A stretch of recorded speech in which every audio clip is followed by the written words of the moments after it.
ready for scandal? This is a very special installment, an International Men's Day installment of The Rational Male. Yes, it is true. Stirling Cooper is in the building, and he has talked dirty to me.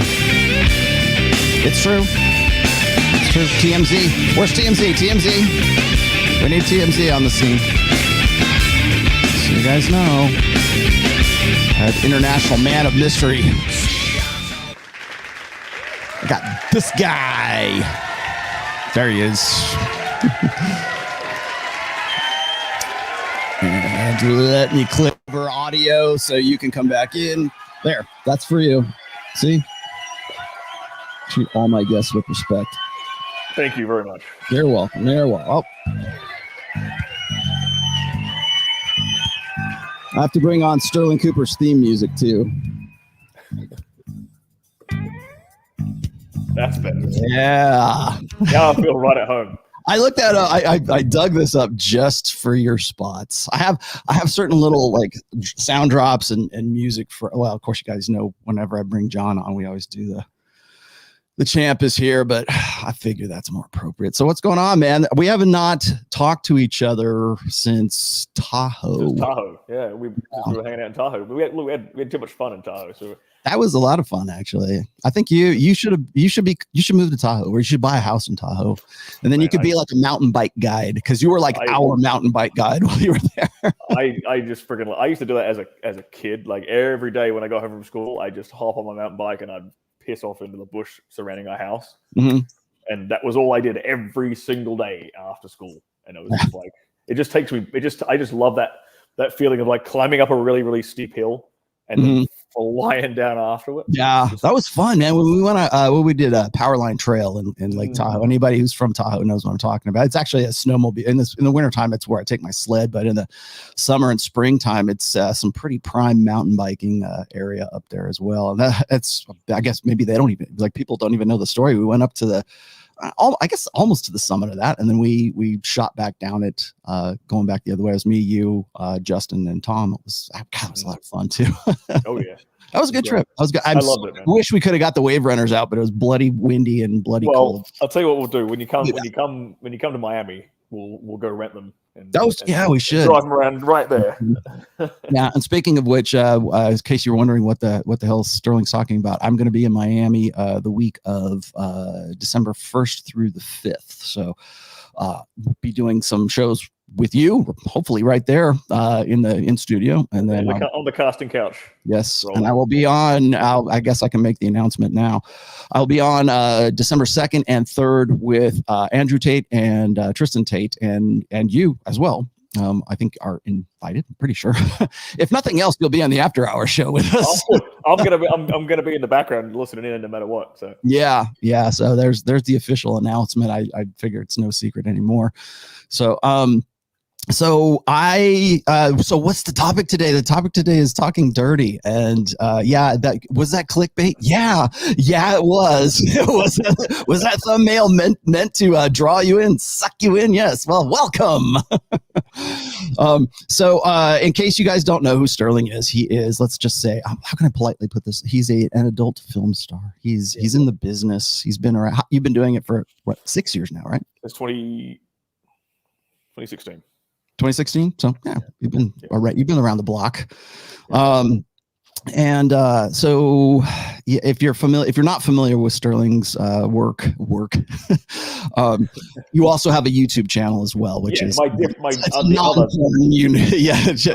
of my work. Yeah. Yes. So and Stirling's been part of the extended family of Rule Zero for quite some time now. He's a good friend of mine, as well as Justin Waller, who is his roommate. He's got his own channel right now, and we all work together, occasionally. So let's just be full disclosure here. You have a new program coming up, which is you want to fill us all in. I know it's Dirty 101 or something like that. Dirty Talk 101 is the course I'm dropping this week. So it's kind of leading up to Black Friday. We're doing a pre-order for the first week here. So you get the thing for 50% off. Full price is $399. It goes down. It's down to $197 just for this week only. And if you get it in on pre-order before Saturday, end of Saturday, 27th of November. Then you get it for half off. And it's it's my dirty talking course. I've had a lot of dudes requesting since the beginning of this year. I've had a lot of guys requesting me do a course breaking down how to do dirty talk better. But I wanted to. It's not just about dirty talk. So I wanted to kind of encapsulate a few more ideas into this course, kind of like the old expression of like lure people in with what they want and then give them what they need. You know, like kind of like clickbait, right? Like right. Well, yeah. And now I'm going to teach you some real practical advice that's going to help you, right? So this is not only a course on how to dirty talk better in the bedroom and how to do. I go over, how to perfect your delivery, how to get a deeper voice is something I talk about in there. Different frameworks you can use, a million different examples and templates you guys can copy, so you'll never run out of shit to say in the bedroom. But it's also a kind of a course on frame and establishing frame in your relationships from before, like the get-go, from before you've even had sex with a woman up to having sex with her, and using language to reinforce strong male-female dynamics in your relationship. Whether or not you want to turn this woman into a long-term thing, or even if she's a short-term thing, you have the ability to do this now through different language patterns. And there's a whole bunch of stuff I talk about in there on how to, increase your closing rate using dirty talk. I know we're going to talk about an example of some scandalous man, messages. You don't just get a sales pitch. Whenever I'm doing affiliate stuff, but you don't get just sales pitch. You have to come in here and like back your shit up here. So I like it. Always. And I don't care if you're Troy Francis or John MLD or anybody else. If you're coming on my show, I've already done my homework. So but let me ask you this though. Just like before I even dig into some of these stories that I've got that are like relevant to the conversation, do you think that it is wise to employ like talking dirty before you've already established a relationship, or before you're already in some sort of like you have that connection at least, or is it something you can use, say, like in a game approach? Okay, very, very good question. I'm actually really glad you asked this. So I am a strong advocate of, for in this day and age when most people talk, when the context you're talking about is like sexting, really, right? That's kind of what you're talking about here. I am a strong advocate of not sexting at all with a woman until after we have had sex. Now, and the reason for that is, there's a couple of reasons for that. One, if she's not super keen like you are, then you just come across as super thirsty and super needy and like creepy. Yeah, kind of creepy. Like, but more importantly, you just come across as thirsty. Like you just like randy and you want to, get a quick fix or whatever. So she gets all this attention of talking to you, and she's like, all right, and then she doesn't have to talk to you anymore. So you've just given her all the attention she wants, and there's no like need for her to meet up with you anymore. There's no, and you've already just demonstrated that you're super thirsty. So that demonstrates a lack of options, a lack of abundance, so on and so forth.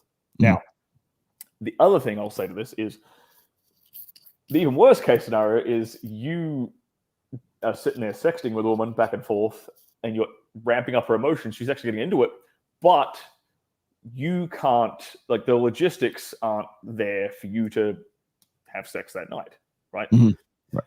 If you don't have the logistics handled there, say she can't come over to your place tonight, or you can't go to her place tonight, or whatever, all you've done is ramp up her emotions, get her horny for the dude in her phone book who's closest to her, or the former fuck buddy in her phone book who is like, who she hasn't texted in a week. It's like, well, you just got her ramped up and you can't close.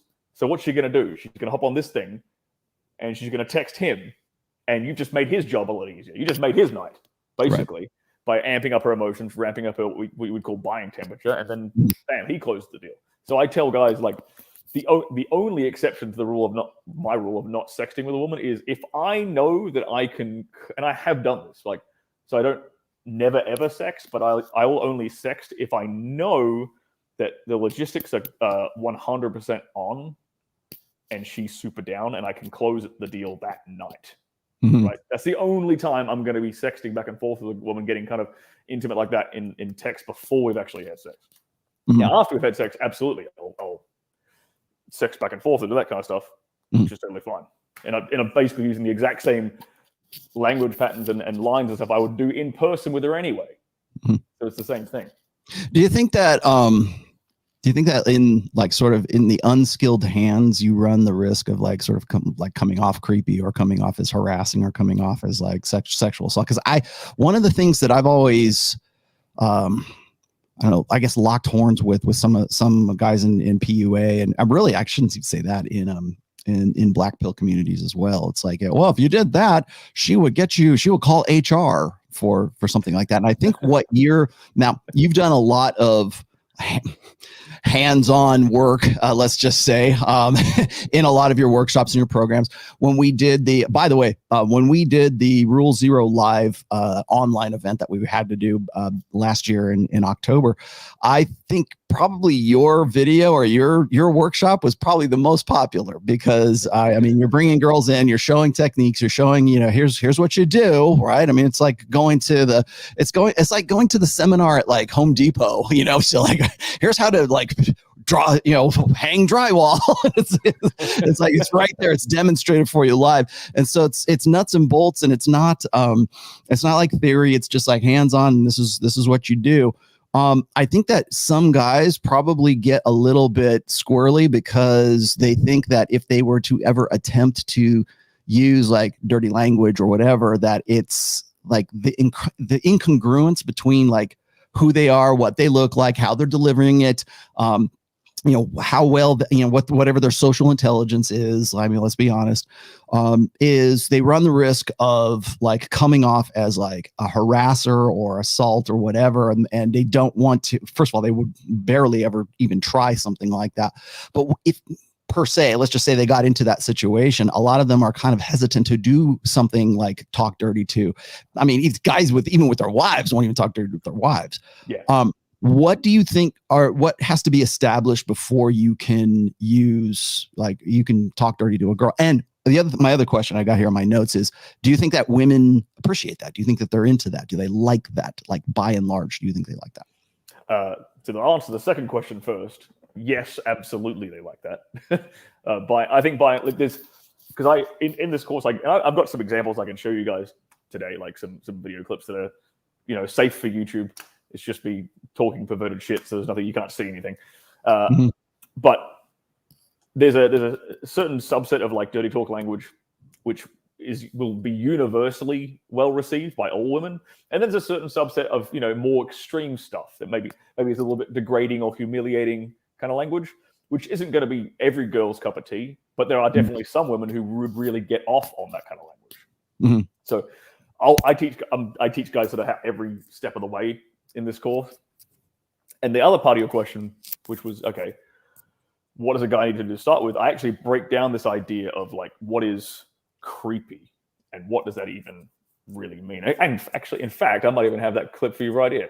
Tell you what, rather than me explaining it here, I'm going to show you a bit from the course where I actually talk about that. Cool. Yeah, definitely. That was we didn't even plan this. I promise you, we didn't even plan this. But I have an exact clip of where I break down creepiness. If you want to share that with me, or are you going to just put it on your end? Okay, there it is. Okay, hang on one second. Okay, I will put this up. This is from your new course. Yeah. All right, I'm going to add this in. Here we go. See if we can do that. A lot of guys get concerned and they're kind of, shy or nervous about dirty talk because they don't want to be perceived as creepy. Okay? And I would agree. You don't want to avoid. You want to avoid coming across as creepy. You don't want to be perceived as creepy. But let's break that down. So what exactly does creepy even mean? Well, creepy is chick speak for incongruence. Okay? You present yourself to be Dorian Gray from 50 Shades of Grey, but you end up being a one-pump chump. That's incongruency, okay? In the context of dirty talk, however, it means bad body language and bad delivery, these kind of manifest themselves as that incongruency. And where that manifests from is basically hesitancy, not knowing what to say. And hesitancy will lead towards bad delivery of your dirty talk, which then leads to bad body language, which makes you look incongruent with what you're saying, which makes you come across as creepy. Okay? So understanding that kind of chain of events, a chain reaction, is what causes a guy to come across as creepy. So that's how I define creepy, Mm-hmm. basically in a nutshell there. And so you might have seen the second half of that slide that I was talking on is I encourage guys, like, you have to, same with anything, like you practice the delivery first. And then through practicing the delivery, okay, you can develop competency with it, and you reinforce internal belief. And that's kind of another thing I've secretly squeezed into this course. Is my intention with this is to improve the sexual self-esteem and the sexual confidence of all the guys with this stuff. Because I after I released my last course in January, which was based off of which was an extended version of the Rule Zero presentation I did. Mm-hmm. I got a lot of guys messaging me and saying things like, I don't know if I can allow myself to be dominant. I don't feel like a dominant kind of guy. I don't feel confident in the bedroom. I don't feel like I have the confidence and the self-esteem in the bedroom to pull something like that off. Right. Mm-hmm. And then I had a bunch of guys who went out and actually tried it and were like, holy shit, I can't believe I did this. But there's a very, very important connection between your belief systems and the language that you use. And I actually talked about this morning with John from One Life Dating. He's a great example of a guy who has great self-talk. You listen to the way that John talks about himself. Right. The language he uses to describe himself and the way he lives and whatever. Some people don't like it, and some people would look at John and be like, oh, he's just arrogant or whatever. It's not. You're missing the point. It's a reinforcing self-belief. The language that you use on a daily basis, the words you use to describe yourself or just to describe your life, actively reinforce your beliefs subconsciously. Mm-hmm. So that's what I tell guys in this course is basically, okay, you don't think you're a very confident guy in the bedroom. You don't think you're a very dominant guy. You want to start being one? Well, here is a fantastic place to start by talking like the kind of guy who is. And the more you actually talk that way, you become that guy. Right. You know?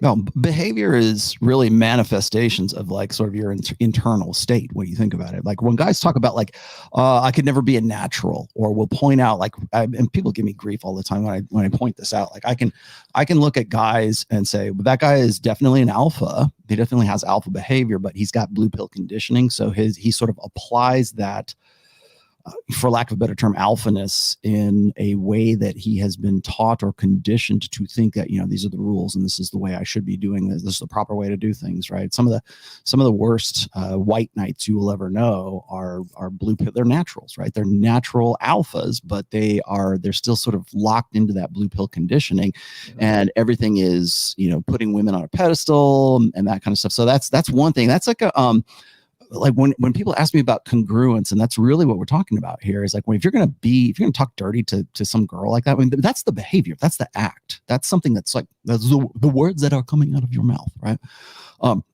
But it has to be congruent with what that woman expects of you. And I don't think a lot of people, I really need to do a full episode on congruency. It features heavily in my upcoming 5th book, which is about game. Really, it's a how-to, not a how-to. It's a why things work kind of version of game. What are the psychological principles? What are the when people like look at game, or they look at dirty talk, or they look at approaches, or they look at like cocky funny, or they look at neg hits, or all these old school terms that like me and Troy can talk all day long about. But they see them as just sort of the script. Right. This is you're an actor, and here's the script, and here's what you're supposed to say to the girl when you get into this situation, and this is what you're supposed to do. Right. And so it feels like an act to them, rather than when they are presenting themselves like behaviorally, what they look like, how their body posture and everything else. and what that woman is expecting from that guy. And if what's coming out of his mouth isn't what she has expected from that perception, then that's incongruence. The incongruence is like, is he confident enough? Is he a badass enough? Is he the kind of guy who gets away with this kind of talk, right? Is he the kind of guy who other women in the past have responded to what he's saying to me right now? And if there's a break in that, that's when you get creepy. That's when, because the creepy feeling, I go into great detail in this in book 5. Creepy comes from that incongruence. The incongruence from what that woman perceives that you're supposed to be about and what's coming out of your mouth.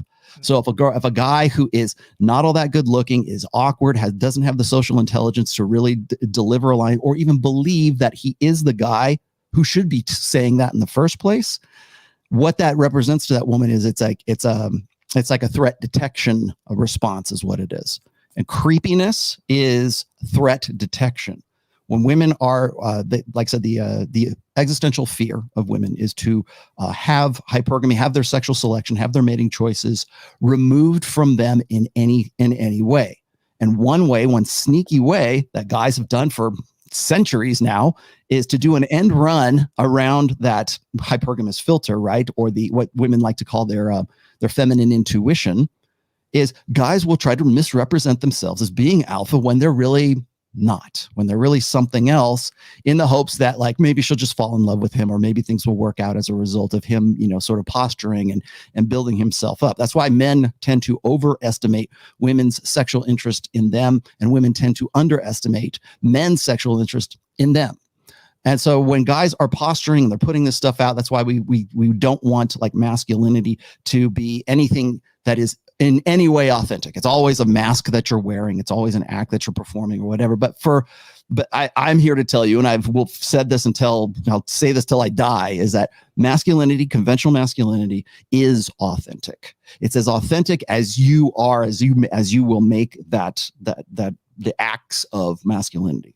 And so when you are delivering that line and it's incongruent, it sets off that female intuition, which is a survival instinct that says, woo, woo, woo. This guy is trying to convince you to sleep with him so that you will, and the possibility of you having a child and reproducing with this guy is a serious, like, existential threat to you. Creep, creep, creep. That's why you get the creepiness. Like when guys say, oh, that guy gives me the creeps, it's a different definition than when a woman says a guy is creepy. And that's, I think, maybe instinctively, guys who are not as successful with women understand that whole dynamic, the creep dynamic, which is what I was just, the incongruency part.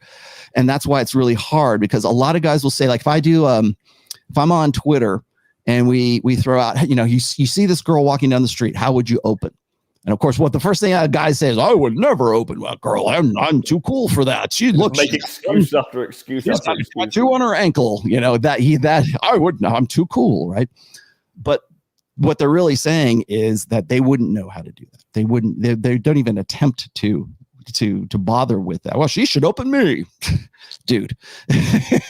But so when you get into those situations, it's usually that what that is it sort of like belies their disbelief in the ability to actually open a girl, to actually say, hey, how you doing? Like, you don't even have to, it doesn't have to be some like schmaltzy line. It's just like, tell me what you would do. Hi, my name's Rollo, right? Right. That could be an opener right there, but they won't even get to that point because they understand the difference. Like they understand, especially now, I think in 2021, and this is the topic I wanted to get into with you, is right now, it seems to a lot of guys that just to learn game, or to talk dirty, to have the confidence, let's just say, to talk dirty to a woman and do so with like authentically, like from a place of authenticity, is like a foreign thought to guys right now. So my question to you is is there a way to sort of get past that hesitation with guys?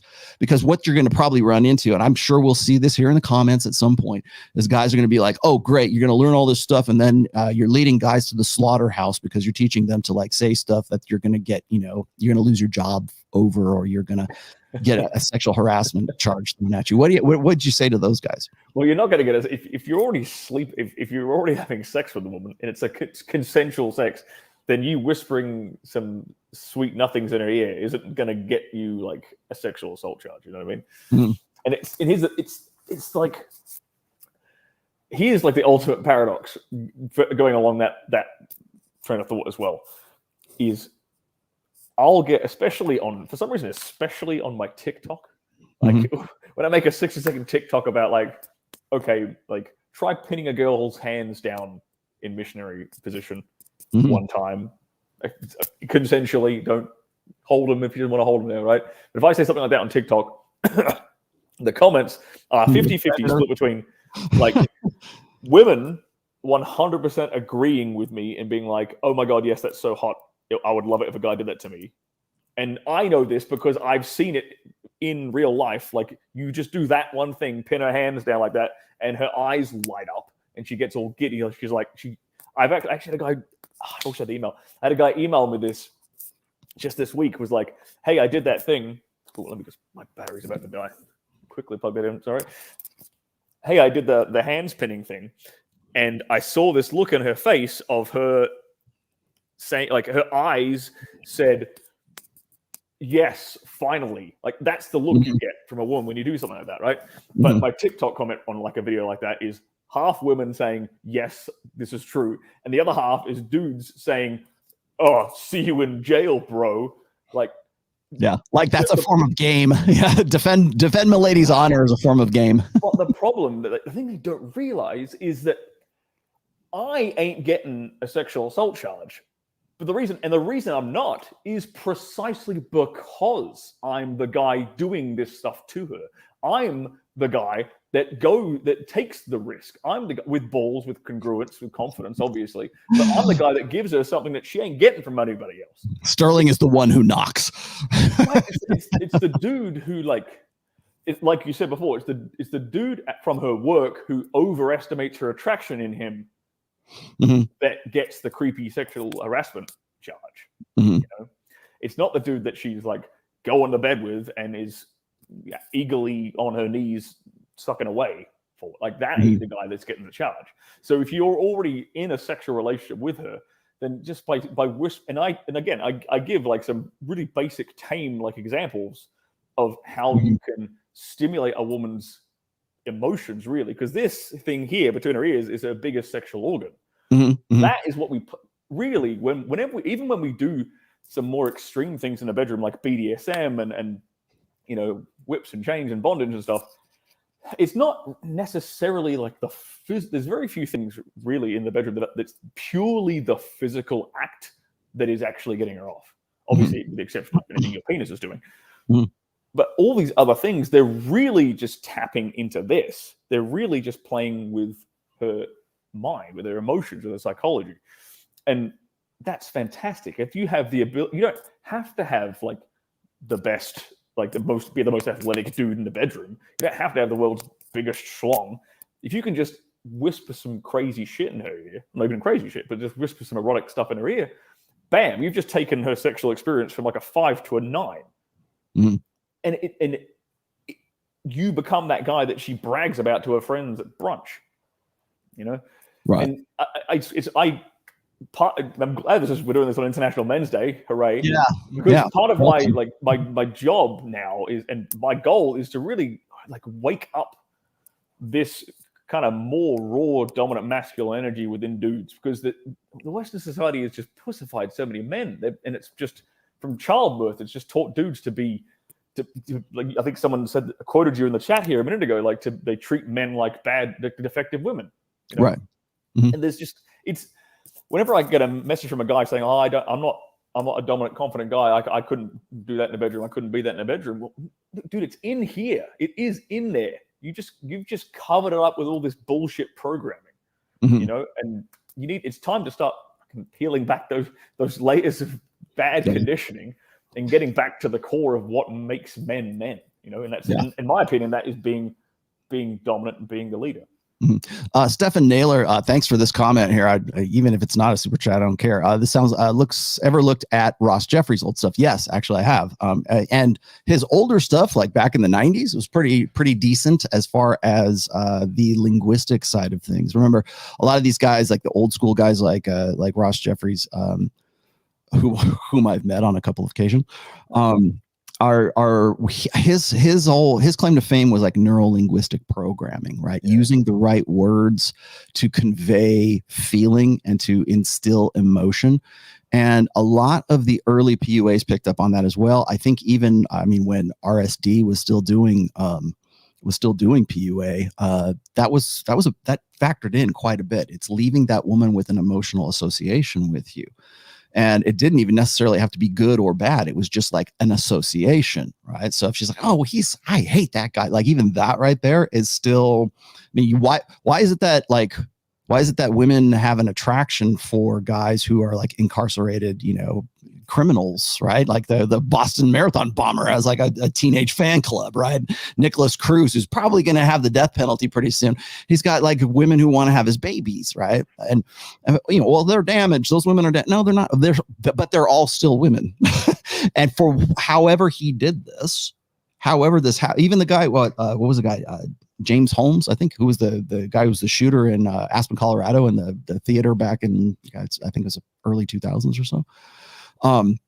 Even that guy, I mean, as doofy as that guy was, still had women wanting to get with him while he was in prison. I'm not saying you have to go to that extreme, but that's an illustration of the emotional connection that women are really kind of seeking right there. I think we're going to talk about this tomorrow on Rule Zero, who, by the way, Brian Stone will be hosting tomorrow, and I think we're going to talk about violence. I think that's one of the things that we're going to talk about. Is it from that clip I sent you guys, right? Yeah, we'll probably get into issues of like hybristophilia, which is what I was just talking about a minute ago. And why it is that is like, why is violence sexy? I've talked about this with John from Modern Life Dating, and in our evolutionary past, having a capacity for violence or a demonstrable capacity for violence was demonstrating higher value. Absolutely. For a man, a guy who could kill another guy, that guy was definitely higher value at that back in caveman days, right? And so how does that manifest in 2021? And so I think we're kind of seeing that now. I think it's going to be a pretty interesting conversation. But what I would argue, and what I probably will talk about tomorrow, is that there is an emotional association that goes along with that guy who looks like a guy who has a proven capacity to be conventionally masculine, just like you were saying before here. That most of these guys don't believe it. Masculinity has been something that has been sort of subjectivized for them, or it has been confused. And so it's either toxic masculinity or it's, I'm going to decide what a man really is. Like I'm going to live my truth. That's really for guys, that's what that, I'm living my truth. I get to define what my manhood means. And then they get into, bad marriages, and then they get into, trouble in their personal lives with women. And what was it? As soon as a guy talks about how he's a male feminist or he's like a male ally for women, the clock starts ticking for his sexual assault charges. Yeah. That's the guy that I'm talking about right there. Those are the guys that women actually have to be worried about. I think so too. It's the ultimate irony that I get so many messages from dudes who are like, if you're the kind of guy who's trying to improve himself, right? If you're the kind of guy who's actually trying to, heaven forbid, if you're trying to get better in the bedroom to please your partner, right? You're not the kind of guy who's running around like doing bad things to people. Like, could you try to improve yourself for others? Too many guys are like worried about being, perceived a certain way when they're the last person. Like, you're the good guy. Like, trust me, if you're working on yourself in any way, shape, or form, you are the good guy. There's no reason why you should feel like people are gonna, throw you in stockades and throw tomatoes at you. I think a lot of guys are afraid to experiment. Yes. More or less.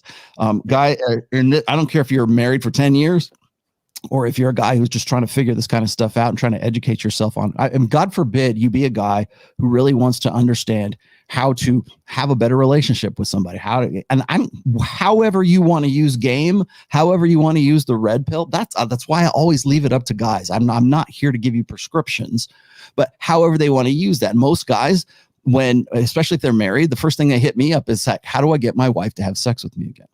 How do I, or if they're not in a relationship, they want to know how to go from single and sexless to actually having a girlfriend or something, or having multiple girlfriends, or however they choose to use it. But I think one of the things that guys in, well, certainly the latter half of the millennial generation and now in Generation Z, hell, maybe even the boomer generation, are afraid to experiment with stuff like talking. They wouldn't even dream of talking dirty to their wife because I don't want her to hate me. I'll never get laid if I do something like that. Like that's the thing in their head. That's ass backwards. That is so ass backwards. They won't even come to the point where they would even attempt to sort of rock the boat. Yeah, it's not like, well, that's an attractive trait in and of itself, right? They're like risk taking, daring. Yeah, that is an attractive. Why do you think like? And one of my friends pointed this out to me the other day. I used to say successful risk taking is the attractive trait, but it actually doesn't matter if it's successful or not, because the guys who aren't successful, like evolution, like way back in time example, like the dude who charges head first at a lion with like his spear. It doesn't really matter if he's successful or not, because the dude who is successful gets the chick. Yeah. So like, if these 10 other dudes who fuck up and die, it doesn't matter, because the dude who did do it and won he procreates, right? So like, it's just the risk taking part that is actually the attractive thing. But that is an example of like being, totally comfortable in calling your missus your dirty little slut, right? Just as a basic example. Like, oh, heaven forbid she might, like, most guys, I think, have this kind of perception that women aren't as perverted as they actually are. Mm-hmm. Like, I recommend this book a ton. Nancy That's a good one. My Secret Garden by Nancy Friday. I recommend this book all the time. It gives you a snapshot into like how dark and twisted female fantasies can get. Yes. And if you think just saying a few little things in the bedroom is going to turn her off, man, you'd be shocked. I tell you, what was I? It was I think it was the marriage chapter. It was a sex chapter in my fourth book, Religion. And I broke down the demographics and the popularity, let's just say, of 50 Shades of Grey. Now, when 50 Shades of Grey came out, and I believe it was either 2013 or 2014, I believe, but it was like in March of that year. And now remember, 50 Shades of Grey was a self-published book. It was put out on Kindle or whatever, on Amazon, whatever, like KDP, right? Put it out. No advertising, no billboards, no radio announcement, no nothing. Word of mouth only. Okay. Women wanted 50 Shades of Grey. Okay. Like overwhelmingly, because by the end of March when she had was it EJ something or EL something? I can't remember what her name was. It was a pseudonym. That lady who wrote that book was in it for like close to I want to say like 10 or 12 million copies by that time. At the end of that year, she was in it for 65 million units that she had sold by word of mouth. No advertising. Nobody was forcing this on any of them. It was all, hey, have you read this? That's what it was. It was pretty much a more erotic version of like Twilight. And that's always been a sort of formula, right? So what I thought was interesting, and this was just from like a religion, because I was, covering religion, is that even religious women wanted that material, right? They were reading 50 Shades of Grey in evangelical, women's coffee clatches and, Bible studies, right? Have you read this? Oh my gosh. And again, it wasn't so much the sexual aspects of it as it was the dominance aspects of it, the legitimate, at least the impression of authenticity, right? Batman can't be Batman unless he's Bruce Wayne, right? He can't be Batman unless he's got he's got to be the complete package. He's got to be dark. He's the Dark Knight, right? He's got to be brooding. He's got to be, says what he means. It means what he says, and is a vigilante more or less, but he's incomplete unless he's also an independently wealthy multimillionaire who can afford all this side, which is the beta buck side of hypergamy right there. But all of that factors in to that sexual response for women. And so what I thought was interesting, and this goes back to your point here about guys not willing to sort of experiment, is during that time in evangelical circles and stuff, guys were trying to make up reasons as to why their wives, like how they had failed as a husband or a good, upstanding, godly man, how they had failed their wives because their wives were actually attracted to Christian Grey. At the time, it's like, no, that's what they want. That's no advertising. That's what they wanted. And I think it's surprising, and it still is maybe to this day, and probably in your line of work for sure, is realizing that women's, like, we hear this all the time from guys, particularly in game culture, PUA, whatever, is that women are just as sexual as men, which I strongly disagree with. However, women are far more sexual than the average guy has any clue about. Yeah. Has any whatsoever. I mean, from a physical standpoint, women can't be as sexual as men because their sexuality is cyclic. Like they get more horny right prior to ovulation, and then afterwards, and they get PMS and everything else. I'd change the phrasing of that statement. I'd say that they're like, men are more like horny, and women are more perverted most of the time. If you look at fetishes that men and women tend to have, right? Men's fetishes tend to be like when there's like an extreme fetish, it tends to be based around like a thing. So like a rubber fetish, for example, would be one good example of that, right? It's based around like an object or a thing. With women, it's basically always based around behaviors, and most of those behaviors tend to fall into the kind of dark triad, even the dark tetrad kind of traits, right? Which would be the dark tetrad, for those who aren't aware of that, is the dark triad plus sadism. So like inflicting pain, BDSM, this kind of stuff, right? The idea of a dude dominating them, the idea of being like, and again, I referenced, someone asked in the chat again, what the book I was talking about a minute ago before was Nancy Friday's My Secret Garden. And that book is just filled with grape fantasies, shall we say that? Gangbang fantasies. Population. Consensual, definitely not even consensual, non-consent, just non-consensual stuff.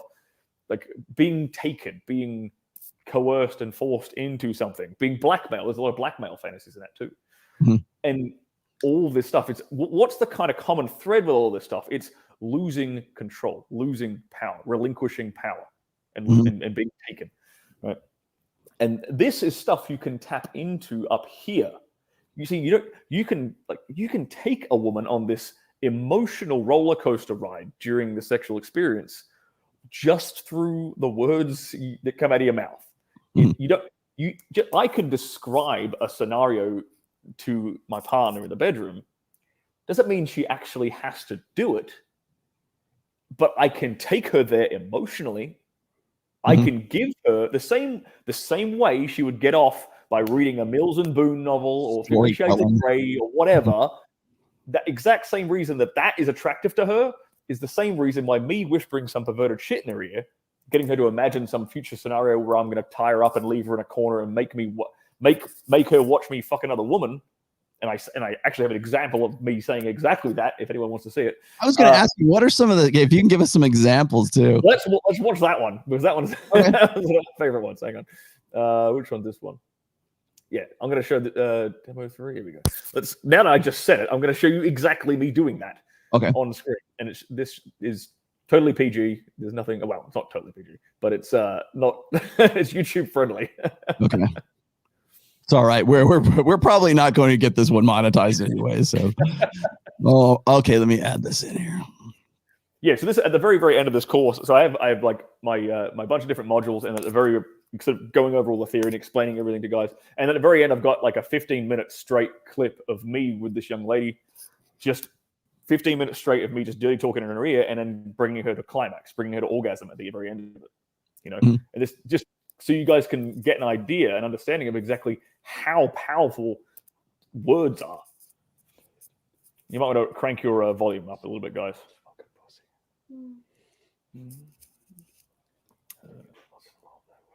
You love tasting some motherfucking pussy off my fingers?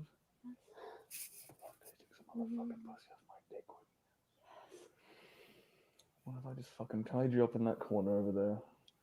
Made you watch me fuck somebody else? Pulled my dick out of her? And used your fucking mouth to clean it off? That's all you're fucking good for, isn't it? Just a little pile of fucking holes for me to use. Little pile of fucking holes for me to abuse. My personal little cum dumpster? Yes. Say it.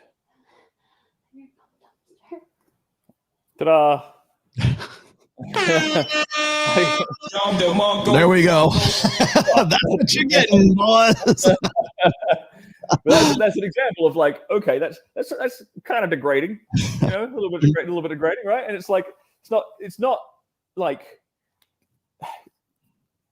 she loves that, you know, and that as an example, like she is an extreme example. Like she loves I can get really, really, really fucking humiliating, degrading with that particular woman. But that little example, I like throwing in that little example there of me like saying, oh, imagine if I tied you up and made you watch me have sex with somebody else, right? That is, and this is something I go into detail with in this course, that is a great example of setting a like subconscious frame, like eroticizing, right? Eroticizing threesomes, eroticizing bisexuality, eroticizing her sharing you with other women. You've just planted this seed in her head of it would turn her on to see you with another woman. Do you think for a second, gentlemen, that might be a cool thing to have in your relationships? Yeah, it is. I can tell you right now, it is a cool thing. Genuine desire, yeah, for sure. Yeah, like she's genuinely desiring. I'm getting her off by implanting the idea, you know. And then we make it. We might not make it happen. Like I said before, you might not actually do that if you don't want to. But it doesn't matter because you've just taken her there mentally anyway. You just took her on the emotional experience, so she basically has done it anyway. Like you've already, if you are vivid with it, she's already imagined it, and that is extremely powerful. It's storytelling as well. I talked about this in actually book 1, I believe. I used to have a friend of mine who was actually a workout partner of mine, and dude was, you know, tall, jacked, and he used to be like a male review dancer way back in the day. His name was Dean, and I remember when we would have conversations while we were working out, and he'd be like, you know, when I do like the ladies' night things, because this was like back when like Thunder from Down Under was a thing, or Chippendales was just sort of kind of, you know what I'm talking about. Yeah. And I was promoting those shows at that time too. But he would say this. He would say, you know, the most successful guys who go out there and do that are the guys who are not just taking off their clothes. It's like the guys who are telling a story with it. So it's not enough for the guy to just go up there and just strip and dance. He has to be the sexy fireman, and that has to be sort of like his theme, right? Or he has to be the business executive guy in sort of like a tearaway tuxedo, right? And he gives the rose to Milady, you know, a la, you know, The Bachelorette or whatever it is, you know, that kind of stuff. Like build that kind of story or that fantasy. Those are the guys that made the most money, and those are the guys that they're most popular, that women will come back for again and again and again, because they were telling a story along with that sexuality. So it wasn't just like for guys, we want unlimited access to unlimited sexuality, right? Going to a strip club, that no stripper on planet Earth has to go, oh, I'm the sexy fire girl, you know. no girl has to make up a story. You just take your clothes off, right? You don't have to be like, you know, hot for teacher, right? You don't have to do that. You just have to be attractive and sexual.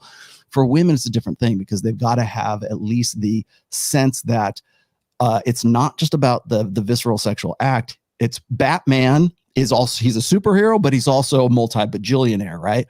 So that's the story. That's the story. Like Batman is a sexual appeal, but Bruce Wayne is the it's okay to fuck him appeal because he has something else going for him besides that raw sexuality. And so there has to be sort of this storytelling aspect that goes along with that. And I think it's exactly what you're talking about here. There has to be something, like they have to take them on a trip. I remember when in the early days, and I'm going to butcher this, but in the early days, I remember in Mystery Method, I think it was, where he would say they would go on Insta dates, right? You meet a girl right there at the club and go, hey, okay, we're going to go over here, right? We're going to go go do this. We're having an instant date. And one of his routines was, what's your favorite, if you go to, like, imagine yourself and we're going to the mall or something, what's your favorite store in the mall, right? And they will always say, like, oh, Gucci or Louis Vuitton or whatever, their kind of stuff, right? And the mysteries, like, shtick was this, you know what? My favorite store is the luggage store.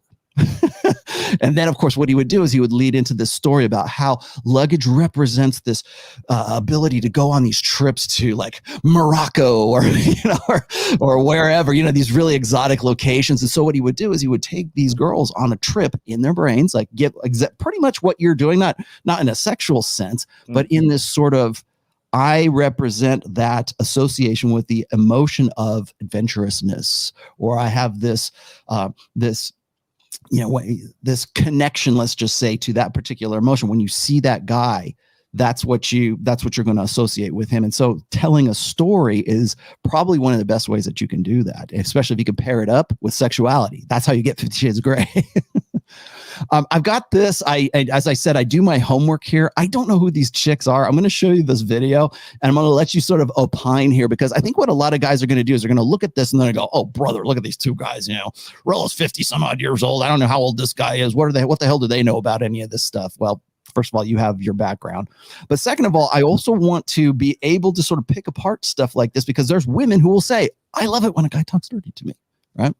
So let me throw this one into the stream. Haven't, like, familiarized themselves with it. Like, I'm pretty positive that my first experiences with dirty talk were kind of awkward for me, because I, like, wasn't sure how to react or, like, what to say, like, ooh, what do I say? But yeah, couple dirty books later, and well, that's why a lot of women like to read those, romance novels, erotic novels. Yeah, exactly. And it kind of just puts them in the situation, and they get turned on by it. I mean, it's 50 Shades of Grey. Did you read it? I didn't read the books, actually. I just watched the movies.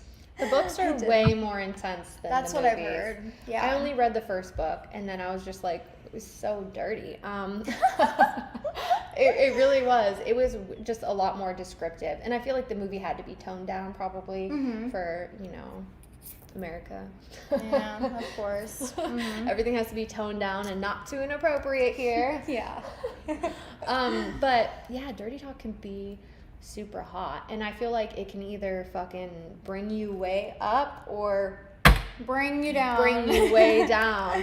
And I just don't really have any, like, solid advice on how to, like, make sure that you say the right shit. You say the right stuff. Of course she doesn't. Of course she doesn't. Of course she doesn't. She's a woman. Of course she does. I'll continue, but I wanted to stop right there, because it's like what she just said is it can either bring you really up or it can bring you really down. What is that? What is she saying there, Sterling? Well, it sounds like she's saying, like, a guy, if a dude's doing it right, it's going to amplify the sexual experience. And if he's doing it terribly wrong, it's just coming across, like you said before, as creepy. And it makes her feel awkward, makes her feel shy, whatever. There's something that she said at the very beginning there, which I found interesting, where she said, I don't know what to say back to him. And I don't know what to say in response to him or whatever, right? A lot of the stuff that I teach and I do practically when I'm having sex with a woman is I just get her to repeat shit back to me again and again, and I'll tell her to say this, or I'll tell her to say that, or I'll tell her this, or I'll say things that the answer is like a yes question, and so that's part of, like, leading her through that experience. You're making it easy for her. Is there a process? I don't think of it as, like, more of a process. I think of it more as, like, I have these frameworks in my mind of, like, these are kind of different things I can say, right? Like I can describe a future scenario for her, for example, as one example, right? Tap into that imagination, and then I just look at all these different things I can play around with as, like, ingredients in a recipe, and then I'm just sort of flowing back and forth and around between as many of these as I whatever comes to mind. It's more of a it's less of a formula. It's more of, like, an artistic kind of process for me, at least when I'm doing it. Yeah. I mean, it's someone mentioned. Yeah, you mentioned before the Ross Jeffries stuff. Before I'm aware of who Ross Jeffries is and stuff. I never dabbled in NLP or anything like that. I have been told before that some of the stuff that I do in the bed, like some examples of this stuff, are borderline like hypnotic language patterns. That's not deliberate. That's just apparently that they just are. And it's just the way I kind of speak because I know how to, like you said, guide someone. Guided imagery. Yeah, guided imagery, guided imagination, and like amplifying a sensation that they're feeling, right? Getting to focus in on it is a really big one. And I think that's where that comes in. So this isn't like I'm just gonna, in case anyone was curious, this is not like an NLP course or anything like that. I'm not teaching you like hypnosis. Yeah, how to hypnotize the girl. Yeah, and I think that's probably reassuring for some guys. It's not going to come because I want you to come across with this stuff as very natural, like she said, take you up, not have it being incongruent. I think that's what I was getting at. Is like the incongruency can make or break it. And I personally think the incongruency with a lot of guys have, or the problems that a lot of guys have with dirty talk, is that they're just shy. Really, they're just too. It's the lack of like not wanting to try something, not wanting to risk something. They're just shy to even try it. So when they deliver, it's like, who's you feeling horny tonight? You know, it's fucking weird. Does that make you honey? Yeah, and it's like I try to lean away from like tropes and played out like you sound like Jack Black in the bedroom. Yeah, I mean, if that's your thing, sure. Maybe she's into that. Maybe. I was going to say is like the whole congruency thing is really where a lot of that's going. But I think that when I have used like dirty talk in both, you know, my own marriage as well as like the women that I've been with prior, I can remember my booty calls, right? My friends with benefits. It was much easier to do that. I think maybe it's not easier, but it's more natural to do that because it's like there's no pretense. It's the pretension is all gone, right? Yeah. And it's like, you know, you're getting laid. You know she's into you because all you had to do was call her up and she said, yeah, here I am. Let's go. You know, so you're going to be a little bit more experimentative in there. And I think that maybe like having that experience with like multiple women, like spinning plates, will, you know, open you up to sort of seeing the signs and sort of getting an idea of what kind of imagery that woman wants to be guided on. And then also you're probably going to be a lot more, experimental. You're going to be more risk tolerant with women that you go, you know what? If she's not into this, I've got 3 other girls on speed dial who probably would be. And so you're going to take those chances a little bit more. I think maybe it comes down to a scarcity mentality. Like, oh, if I said that, she'd divorce me, you know? Yeah. And it's, and again, you don't have to go calling your wife a raging whore. Like, you know, I'm not saying that. You don't have to. You don't have to do that. Yeah. You know, it's like you don't have to. Like, okay, I just showed a clip of me calling a girl a cum dumpster. Like, you don't have to use that. You're not married to that girl, are you, Sterling? No, I'm not. That's what I'm saying. And but there's other things like there's like replace like. Okay, that example that I was doing with her of like me talking about her tasting another woman's juices off my dick. Well, okay, how about if I just say, imagine how good it would feel. Imagine how good it would taste tasting your juices off my dick right now before I stick my dick in it. You know what I mean? I can use her like, and all I'm like, what woman is going to get offended by that? Right. I don't live in a reality where that is offensive to anyone. Like if I'm having sex with a woman and I say, hey, like say something along the lines of how good would it feel to taste yourself off of me? I don't live in I don't see how there's a reality where that's like gonna piss a woman off. You know? Maybe I have been sleeping with some very lovely women. I don't know. But I guarantee you I haven't. I have one question, but I'm going to get to this one here first real quick because Jesse put this in here. He says, in my secret garden, the common theme in many of women's fantasies is of things that are considered taboo or socially forbidden. Is there an evolutionary purpose for this? I would say yes, there is. There's always the desire to have sex outside the tribe, right? The desire to get with sexy, swarthy, you know, that's a common theme in romance literature. But what do you think? That you literally just took the words out of my mouth. I was just about to say, well, it's like that idea of getting like seed from outside the tribe. Like the same reason why like the foreigner is attractive, right? why outsider, it's the the other. outsider. Like, oh, it's taboo to have sex with like people from that tribe over there. So it's like, well, that if I have sex with people from that tribe over there, I'm like inoculating my child with a different gene pool. So it's like potentially advantageous, right? Exactly. I was about to say is that if you read my essay or my chapter on war brides, on the war brides theory, right? How women were basically spoils of war in intertribal warfare, long ago, and really kind of still are. That's women's sexuality is today is a manifestation or a vestige of that thing. Okay, dude, here you go. Rollo, please tell me if balding affects hypergamy. Well, tell me what you think. Here we go. Here's your $2 worth. Here's your £2 worth or euros. This isn't like this is called widow's peak. You see how my hairline goes like that? That's genetic. My dad has that. My brother has that. Like I saw my granddad had I saw my dad with hair like but with an attempt at growing hair. When I was a kid, I'm like, that looks terrible. I'm just gonna start shaving my head once it started to recede. I don't have a problem getting laid with this hair. It's one of the funniest. Yeah, I was gonna say there's probably all kinds of research on that. Like a guy who embraces his bald head is probably, at least it has some semblance of confidence. I would argue. And like balding is a sign of high testosterone as well. Yeah. So, exactly. And you know what happened? Well, actually, I dated this one girl in my mid-20s, and she said to me, this is a weird story, but she used to work at a zoo, and she used to work with, I think it was either chimps or gorillas. And she said to me, she's like, I don't know why. I think it's because I worked with apes, but for some reason, I find balding men super attractive, or men with receding hairline. Holy Savalas, man, come on.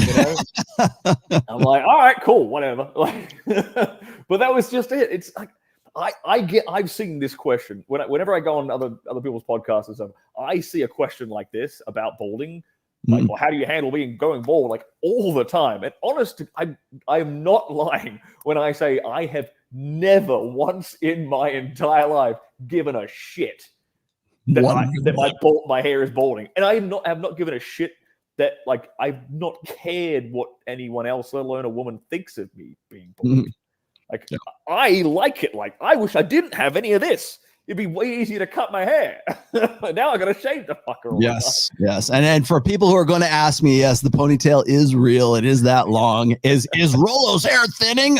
Well, yeah, as much as any 50-some-odd-year-old guy is thinning. Yes, I can verify Rollo's hair is 100% real. I've seen it. Thank you.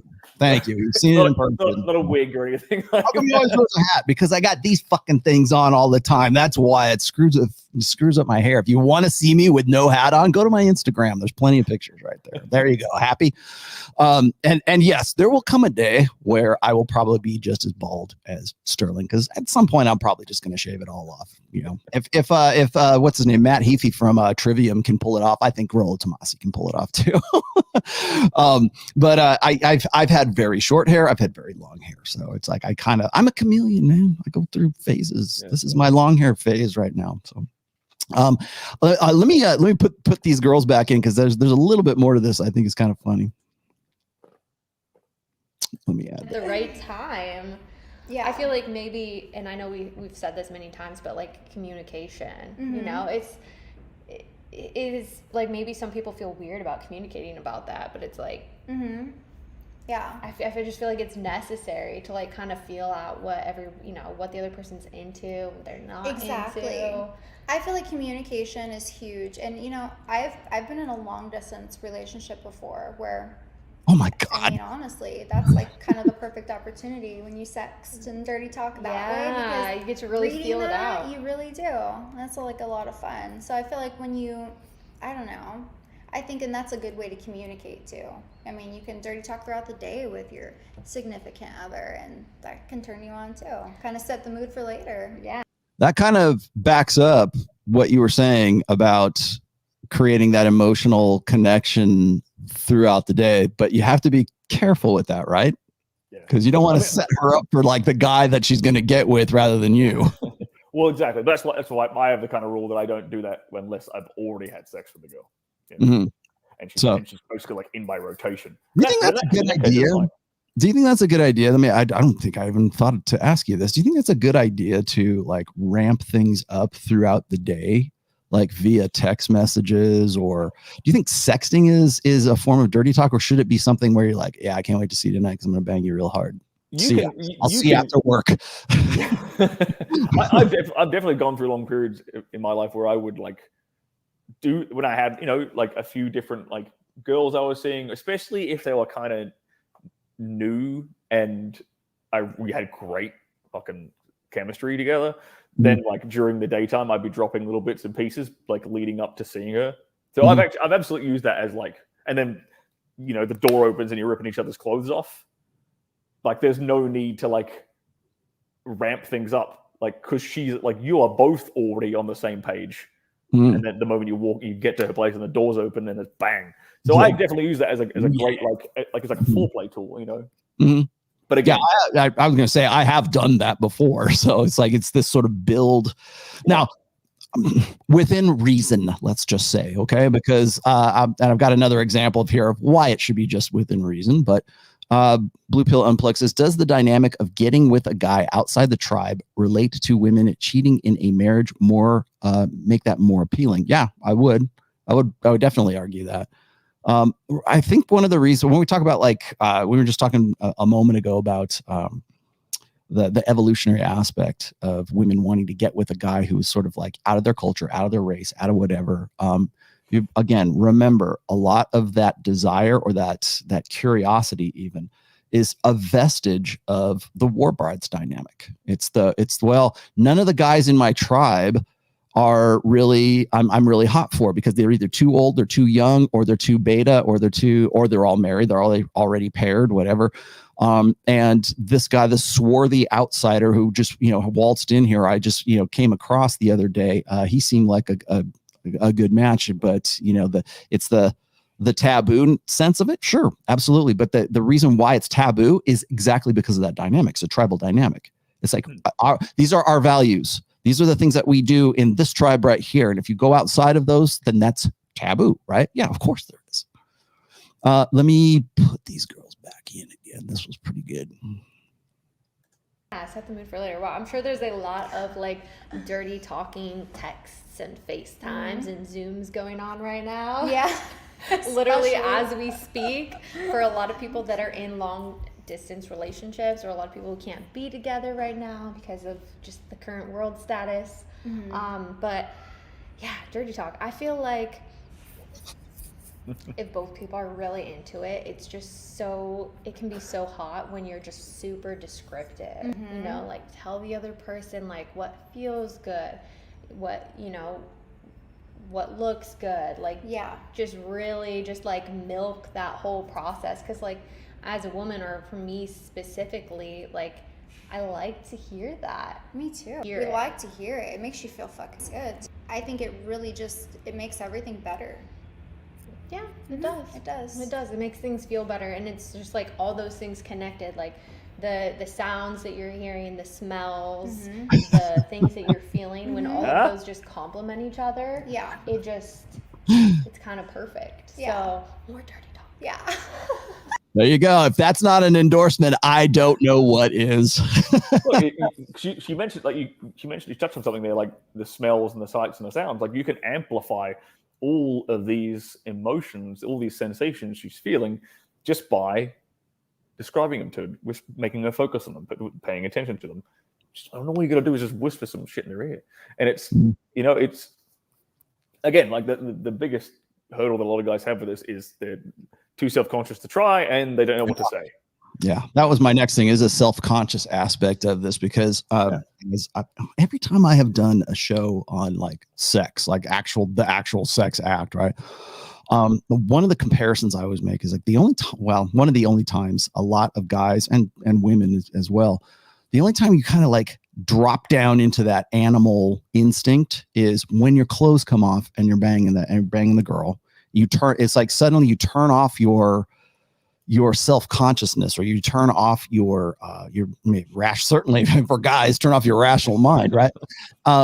And then you kind of sink down into that. And then and you probably are more familiar with this than anybody that I know, because you're in the business, right? So you kind of have to like be in the moment, but then you get with a girl who's like self-conscious. And so like talking dirty, it's like you can like kill, like a woman could kill that instantly by going, what are you doing?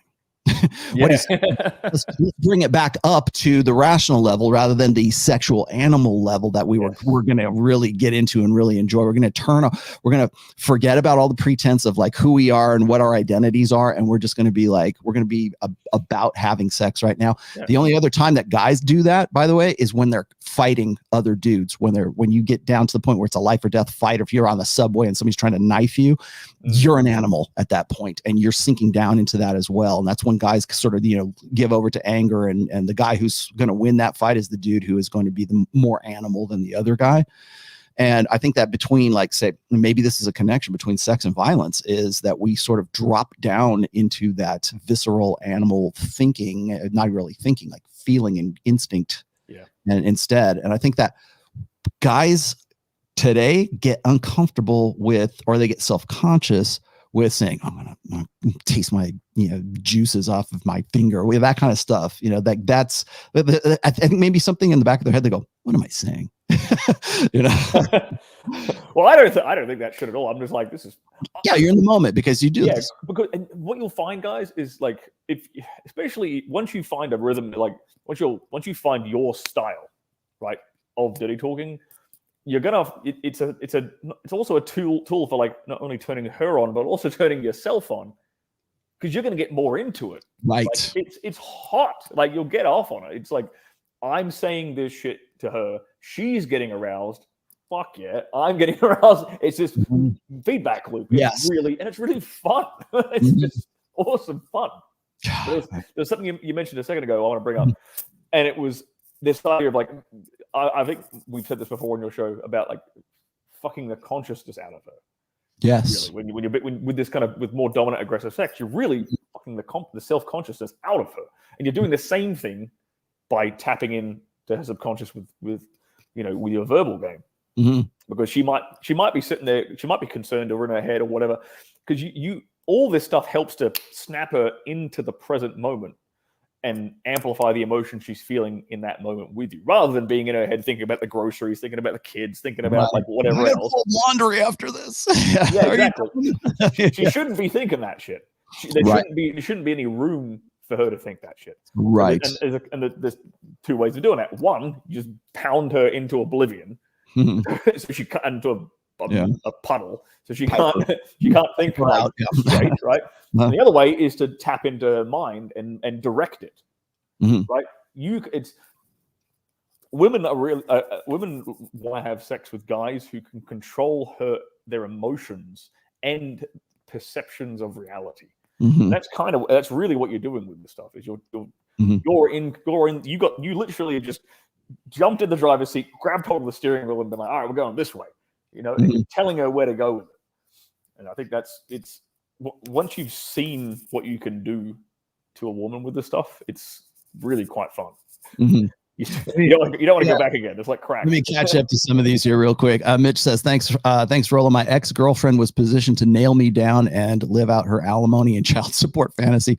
Ooh. I've escaped with zero ties while she LARPed divorce. You saved my keister. Oh, I'm good. Thank you, sir. Actually, you get one of these.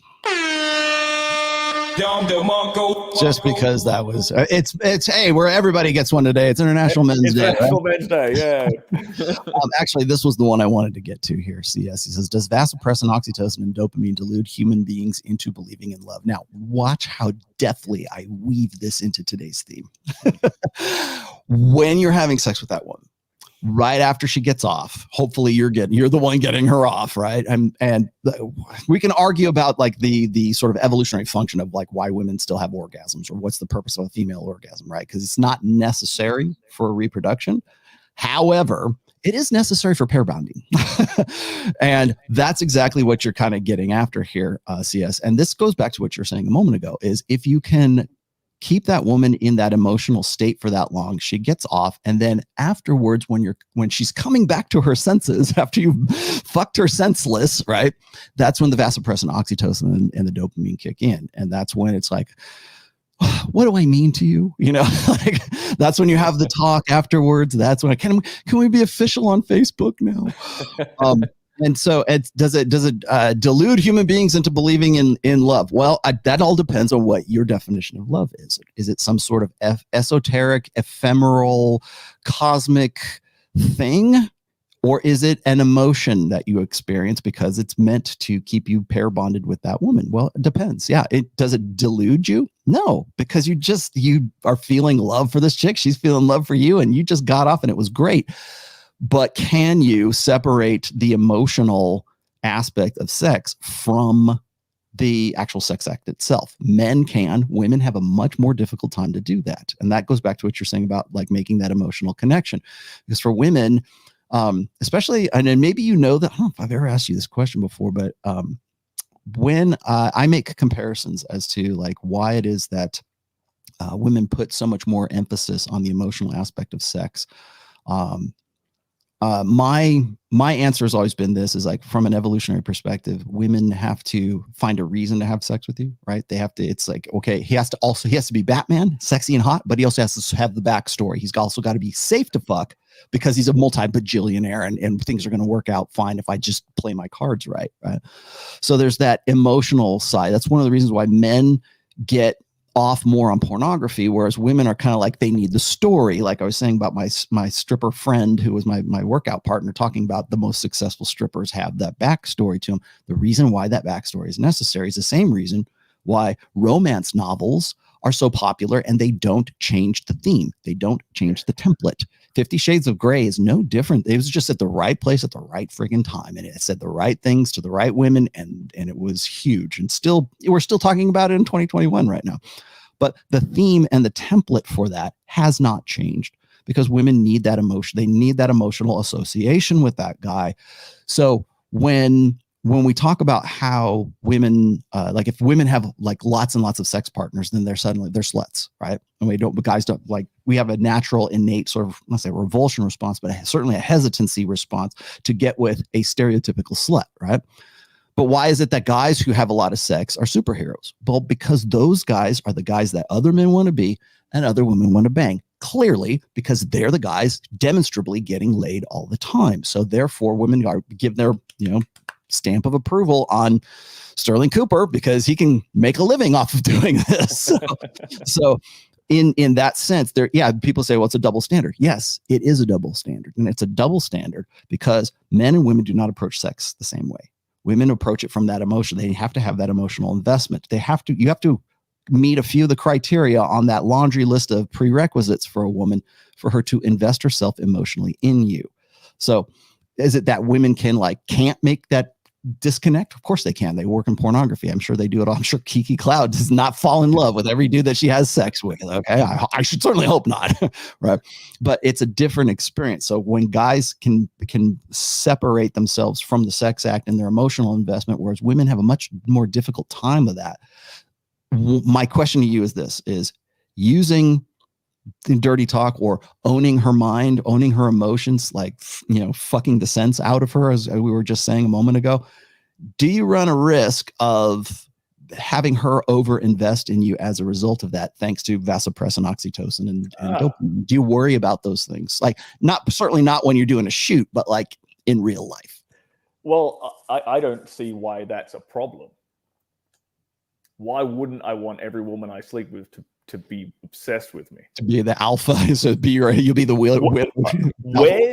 I don't have to reciprocate. I don't have to wife her up. I'm glad you asked this question, because I've had similar kind of questions in comment sections and stuff before, like, oh, I wouldn't want women to fall in love with me. I wouldn't want someone being obsessed with me. Why the hell wouldn't you want everyone? Like, honest to God, like, what? Like, where is the downside? She falls madly in love with you.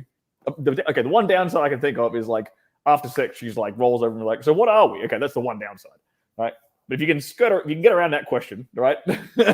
then it's all upside. It's like, she's obsessed with you. Okay, come over and cook me dinner. She comes over and cooks dinner, and then you have sex, and then you see her in a week's time, and you do that with like a bunch of different women.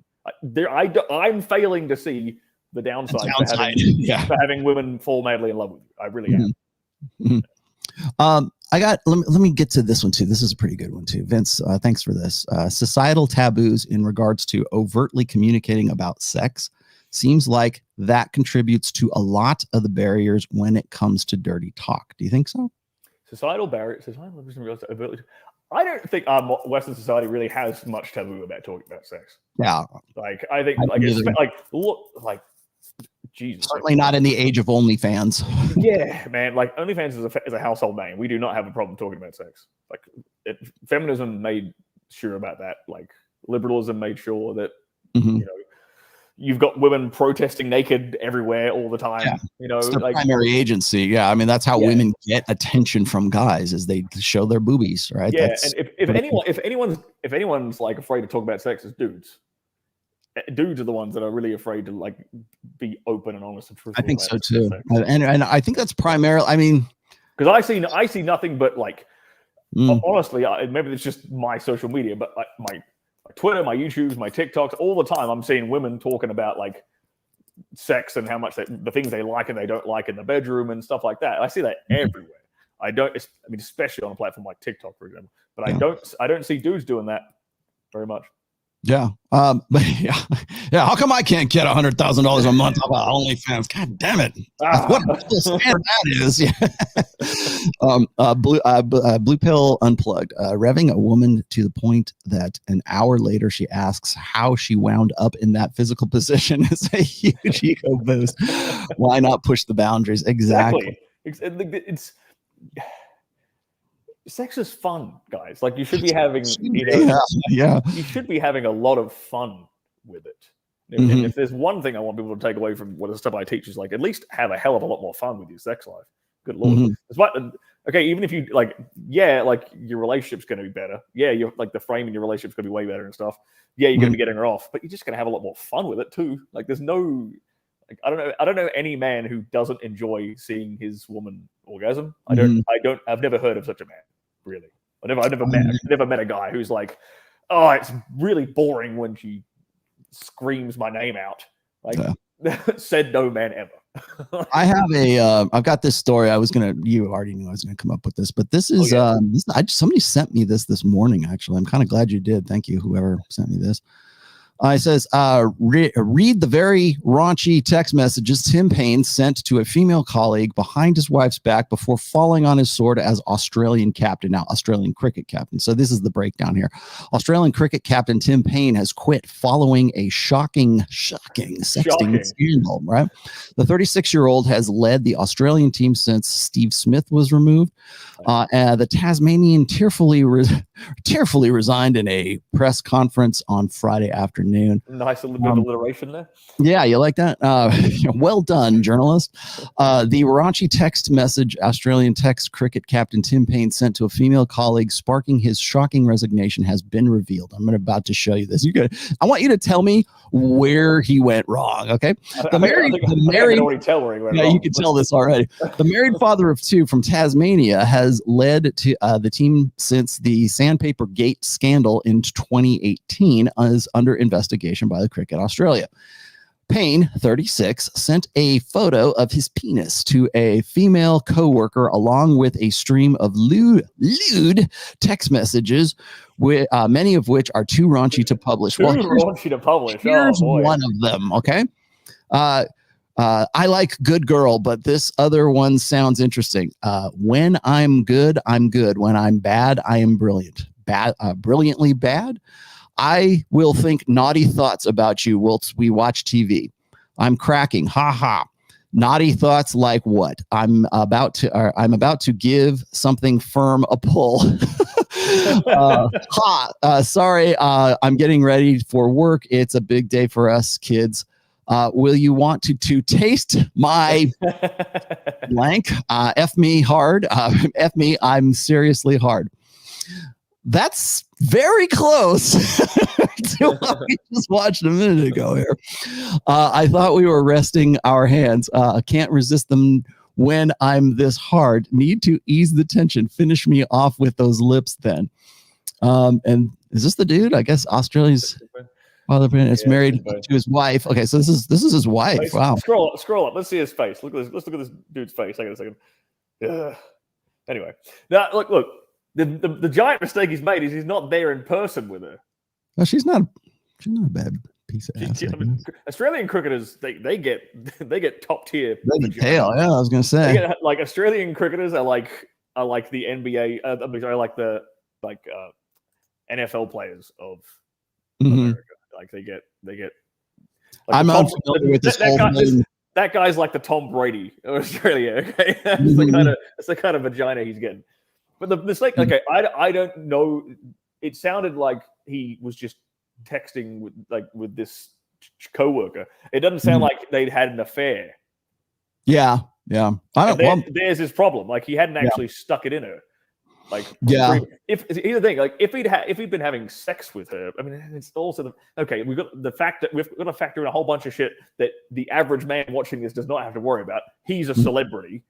Like he's in the public limelight. She stands to gain a lot of public attention and sympathy and potential money by dropping this. Him in the fucking shit. Most men really don't have to worry about that. But again, I advise against shitting where you sleep. Like, don't. No. I mean, except my work being the exception. Don't have sex or don't try to hit on your coworkers and stuff. There's lots of women out there. And doing this kind of thing with a coworker is just setting yourself up for disaster, I think. I can remember doing the show with Pat Campbell because I used to be a really big Brett Favre fan. A lot of people say that I look a lot like Brett Favre. I used to anyways. Maybe I don't now. But I remember when he got busted for the dick pics and he was sending sexting to, I want to say she was a cheerleader or something like that, when he got away from Green Bay. And I think he went to I think it was on the Jets for a while when that happened. But he's sending dick pics. And it's like, on what world is that a good idea? And does the dick pics count as dirty talk? Does that count as sexting? What does that count as? Because I'm always against that, no matter what. Don't send pictures of your dick anywhere. Yeah, definitely. It counts as sexting. Yeah. Here's the rule. Like, never send.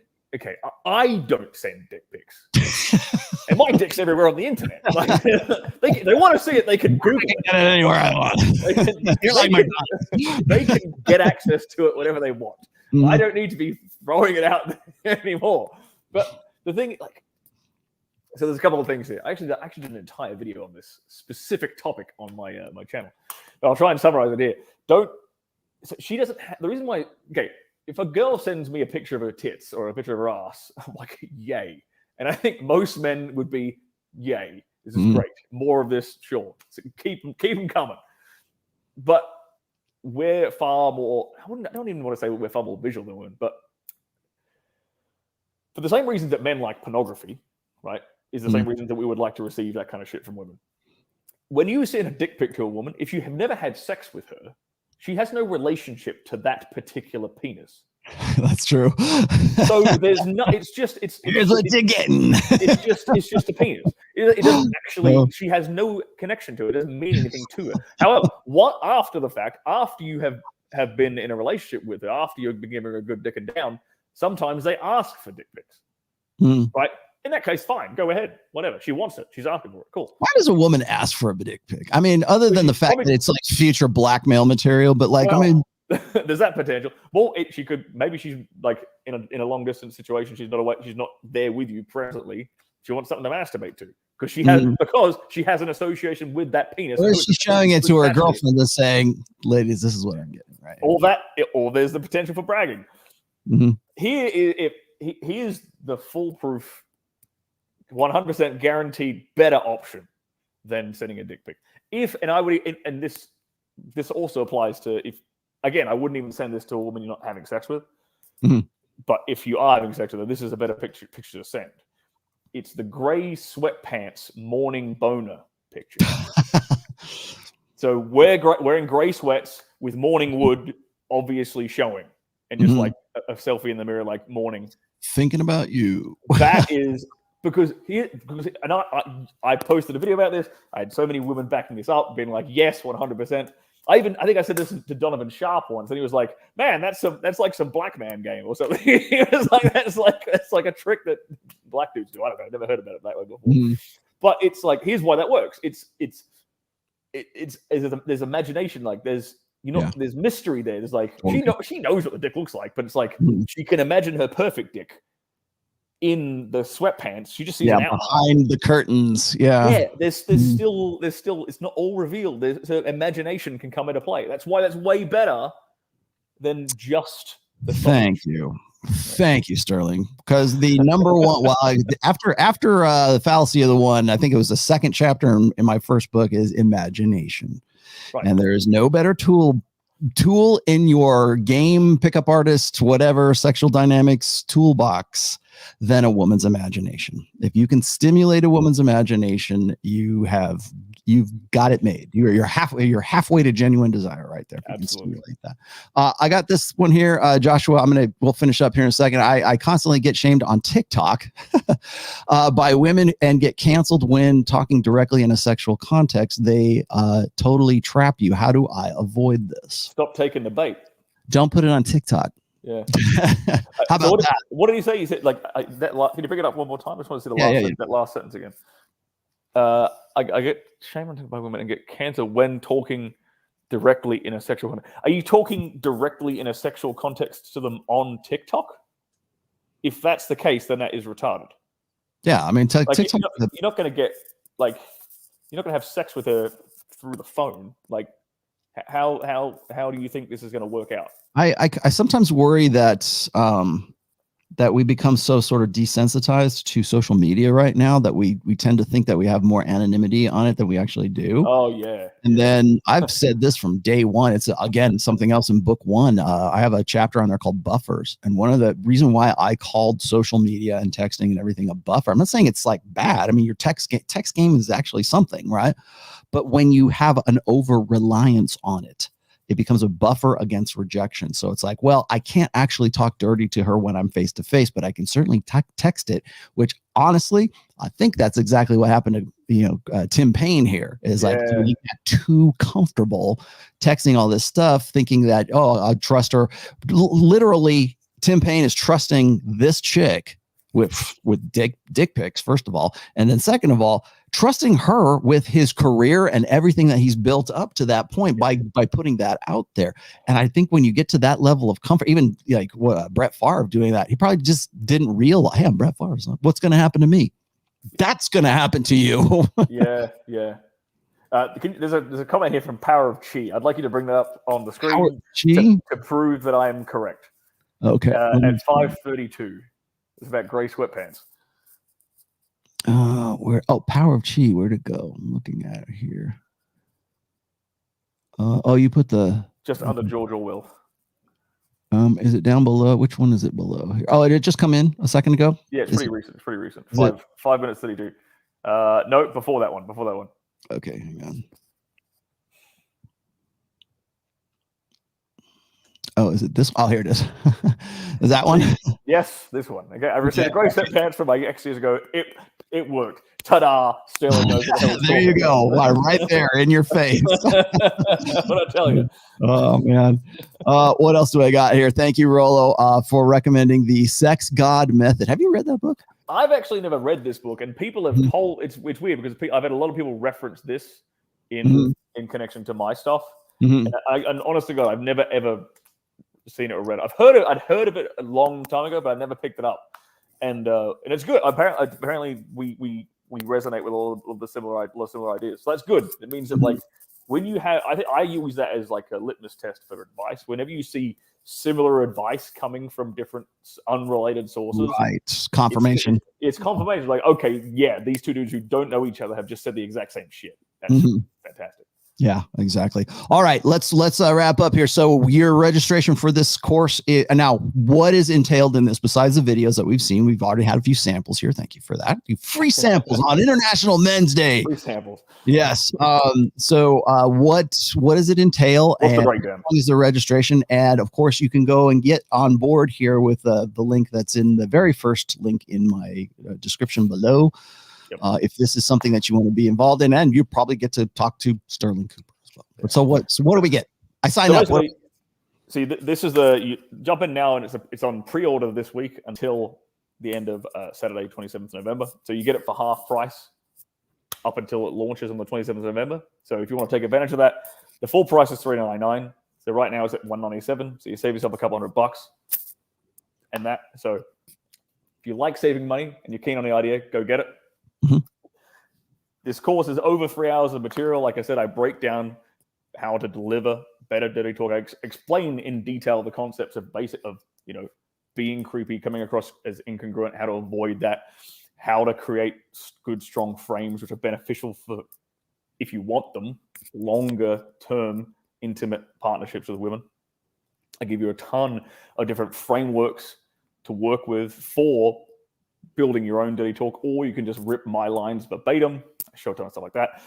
I also give a masterclass on basic principles that you can use, language things you can use that help you to set up dates easier if you're a single guy, and help you to lead those dates to sex much, much quicker and easier as well. There's a whole bunch of stuff we didn't even talk about on today's show, where I go into sexual framing and kind of eliciting eliciting aspects of a woman's personality that you want to see, that are beneficial to you. Because I have this idea, everyone has different parts of their personality that they reserve for different people. Like right. I'm a certain way around my mother, right? For example, right. I'm also a certain way, say, around like a business colleague. I'm a different person than there's a different personality I have around you and my buddies. Sure. So we're not the same person with everybody. So there's different aspects of us, and there's different aspects of women's personalities. And certain aspects you would like to elicit from them. For example, if you're interested in having an intimate sexual relationship with her, well, there might be certain aspects of her personality that would be beneficial to be elicited around you, versus the converse of that would be maybe her seeing you as a platonic friend. That is something you would not want to have elicited around you, right? So I talk about ways to do that. And then, and then at the very end of the course, we have like a solid 15 minutes of me just demonstrating exactly which we gave a tiny percentage of on the stream today, of me taking a woman from just basic dirty talk, starting off, ramping up, all the way to getting her to climax. So showing you guys exactly sort of a real life example of how to do this stuff practically. And look, and that is without actually, having sex with her in the process. The build up. All that stuff you could take it and use it as a foreplay tool, or you can apply it during sex as well. Just as much benefit. So that's what you guys are going to get your hands on. But use Rollo's link, which is in the chat, and it's in the description down below. Please do. Use it before November 27th. Okay. That week to save yourself 50% off. To be continued, I presume, because I'm going to be out there in 2 weeks, and you are one of my stops, if not the very first stop. Maybe we'll do it on December 1st, or we'll do it on that Friday later on. But I definitely want to get together with you and Justin again in the new, as you can see, behind him there, the new studio. Actually, let's show that really quickly. Look, oh, there it is. Yes, so he's in a new spot. It's the view from our apartment up here. It's great. Yes, it's awesome. And you're in Midtown Miami too, so where everything's happening. Don't tell everybody where I live, Rollo. Yeah. So anyways, so check that out. Go ahead and get, was it Dirty Talk 101? Is that what it's called? That's what it's called. Pick up on that. And as I said, I'll be in Miami with Stirling. We'll probably be doing some video together. Maybe we'll do some Instagram stuff as well. I've been meaning to do that with you guys as well. That's why I'm blocking out a whole week. So that's coming up as well.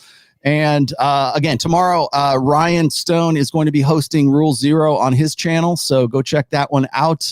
Sterling, you're invited too if you want to join in. It'd be great to have you. Now, I really want to jump because it was that video that we're talking about the video. You're the that one that gave it to us. Yeah, exactly. I definitely want to jump in on Cool. that conversation. Cool. Okay, well then I will see you tomorrow, and thanks for watching, guys, on International Men's Day. And with that, I will give you where did it go? Bye, Felicia. There it is.